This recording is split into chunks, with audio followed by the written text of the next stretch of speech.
Okay, this is welcome to Sprint 119 review. Get started.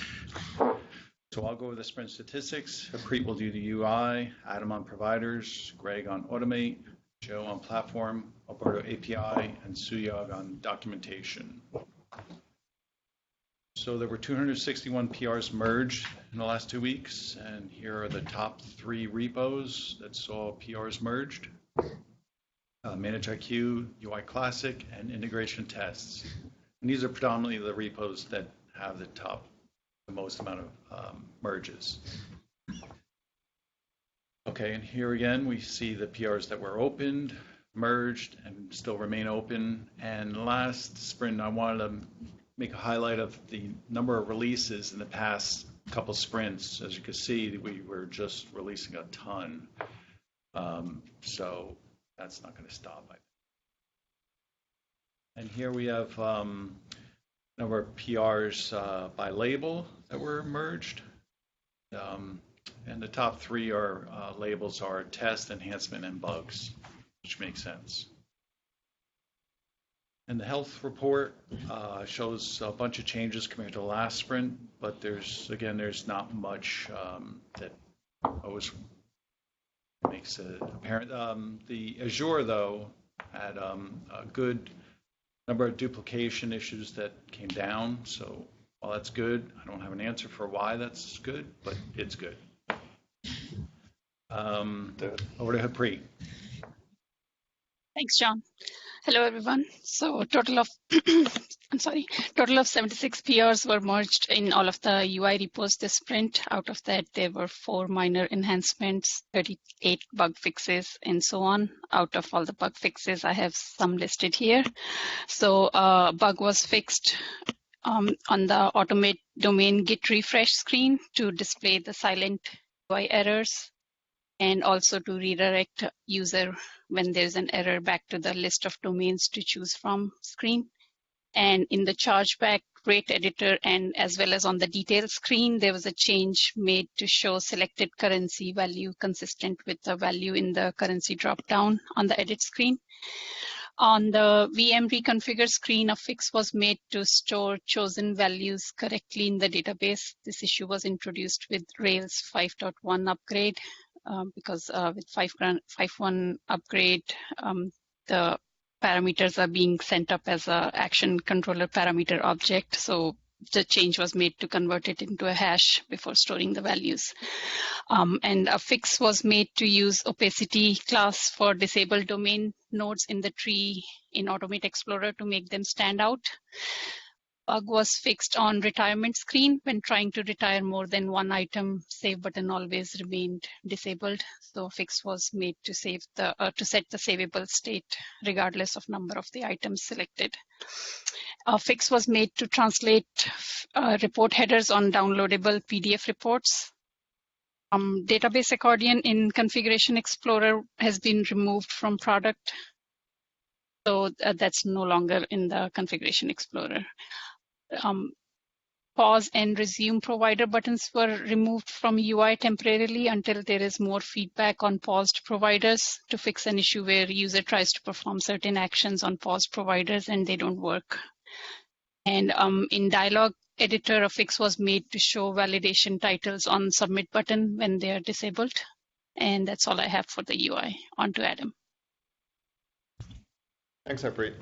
On the Amazon side, Julian added the new Bahrain region for, I think it's Middle East 2. And in addition to that, we noticed that the automatic rake task to generate the regions file didn't have the change to not disable regions, so he also updated that. So now running that rake task over and over again won't generate changes. On the Azure side, I fixed something where if metrics collection failed, it didn't return an appropriate response, and so it was actually blowing up higher up as opposed to logging the error correctly. And on the overt side, they fixed an issue where smart state analysis was using some V3 API calls. Overt's deprecating the V3 API completely, and we're moving away from it in ManageIQ, and so now smart state analysis uses all V4 APIs for disk collection for a smart state. Next slide. OpenStack had some issues where if you loaded old events, it actually took a really, really long time, and so they made some enhancements to either skip it completely and also reduce the amount of old events that they'll go back and try to load. It was causing issues with it precluding parsing of new events because it was taking so long parsing the old events. They also fixed an error where actually Fog OpenStack was treating a string containing only numbers as an integer and then passing it to the API as an integer, which was causing failures on the OpenStack side. So temporarily it rejected numeric only passwords. And then he also put a fix into Fog OpenStack, which more recently than this got committed and released, and so this shouldn't be an issue in the future. But in the meantime, it just rejects numeric only passwords. And for VMware, I added link speed to host NICs, so you'll be able to tell if it's a 100 gigabit or a 10 gigabit NIC. And we also parsed the connection between data stores and storage profiles for streaming refresh. And that's it for providers. Over to Greg. All right. Tina wanted to be here, but she sent me instead, so my apologies. We had 16 PRs merged. Let's see. First, Lucy modified the scheduler code, which was running per zone, but services aren't always tied to zones, so they could run multiple times. So it's now based on a region check. Lucy also resolved an issue on the service bundle retirement where we have a new property lifecycle state that wasn't getting set properly, was causing failures. Eric fixed an issue around the dialog field. Any integer field was not doing validation properly. And in services, Drew fixed an issue around service item copy for custom buttons. For the null coalescing fields, those weren't being honored for method input parameter when it was used with playbook method types.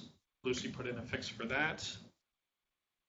Scheduler side, it would fail when you set up an automation task after the first run. So we found some data that was being lost when that was being scheduled for the second run and resolved that issue. We had an issue with some newer functionality around OpenURL, which was expanded to a bunch of different objects where the automate workspace was being persisted back into the database, which was not the intention. We were able to resolve that issue by adding some new properties when you launch Automate to define what values you want to pull back.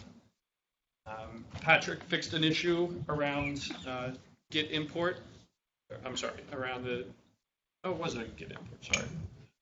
Patrick fixed an issue, I'm going to read my notes, where the UI would fail silently on the Automate domain during a Git refresh.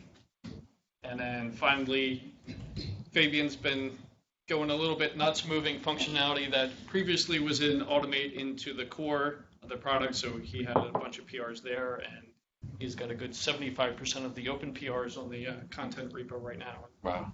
Hoping to get those merged once the back end changes are in. And over to Jovi. Yeah, thanks, Greg. Good job filling in there at the last minute. In the platform space, 11 PRs were merged this sprint.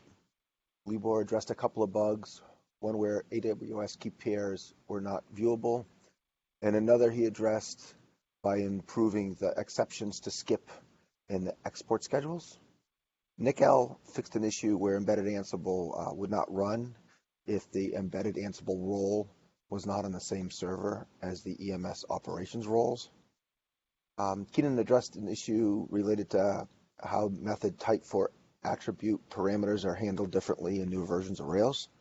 Yuri fixed a couple of bugs, one where some real-time time-related fields were not being populated on some reports because VMware, the create on time field was not properly being set.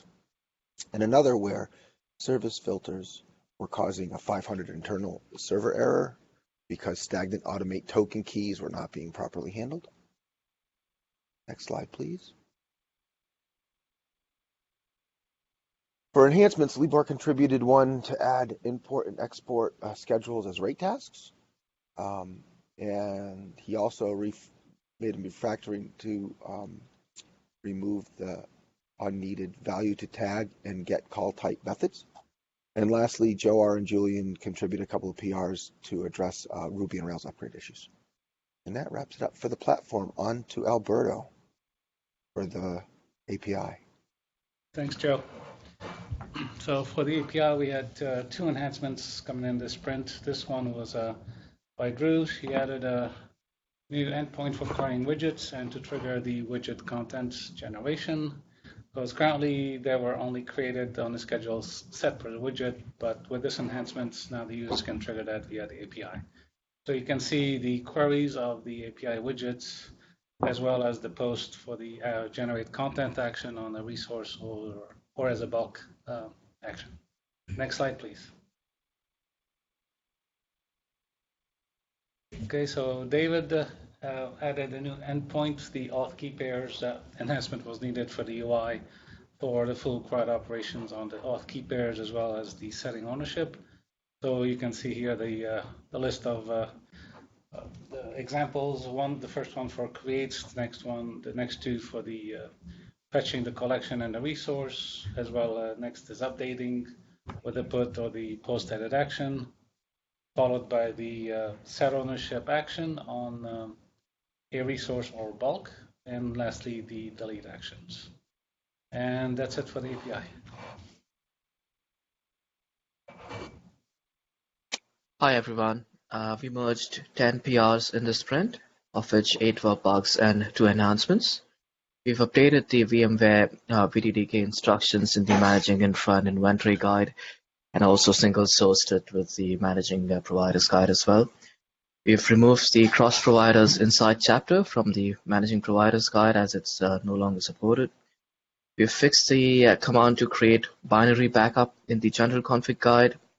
Also removed the GCE Google Compute Engine provider info from the API and appliance hardening guide, and we've also fixed the replication manager service name in the restoring database backup section.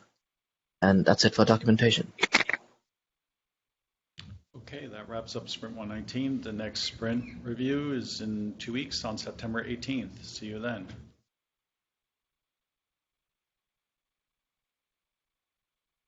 Oh.